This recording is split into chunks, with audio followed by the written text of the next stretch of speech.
Շնորհակալություն հարգելի գործընկերներ, Տիկին Կարապետյան, մոտեցեք ամբողջին, բայց ինչ դուք մոտենում եք, քանի որ ես էլի օդում ինչ որ լարվածություն եմ զգում,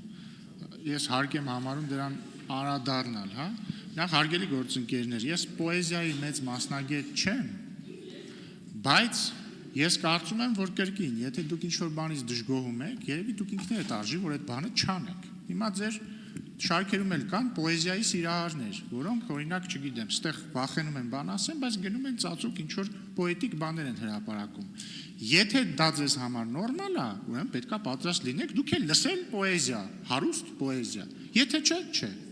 Ես կառաջարկեի ընդհանրապես պոեզիան թողնել պոետներին եւ զբաղվել ելույթներով։ Հաջորդը պարոն Մամիկոն Ասլանյան, ես խնդիր չունեմ, շատ լավ է, որ ասում եք պետք է անձնական մաղձը թողել մի կողմ եւ այլն եւ այլն։ Բայց ես ճիշտ լսեցի, որ դուք ասացիք, որ ելույթ ունեցողներից մեկը լավ կլինի այդպես ելույթներ չունենա, հակառակ դեպքում ստիպված կլինի մտածել իր առողջության մասին։ Ես ինչ եմ, ես ճիշտ հասկացա, հա։ Չէ, ես ուզում եմ հասկանամ ինչ նկատի ունեիք։ Տեղից մի խոսեք։ Ես ուզում եմ հասկանամ ինչ նկատի ունեիք, այսինքն բժիշկ եք դուք, հա, պետք է բժշկական օգնություն եք պատրաստում տալ։ Ինչա, որովհետև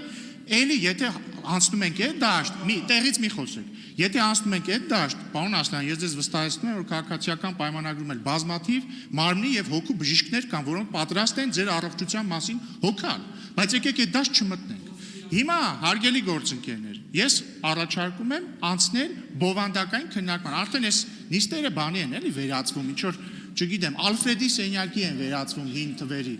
Եկեք անցնենք բովանդակությանը։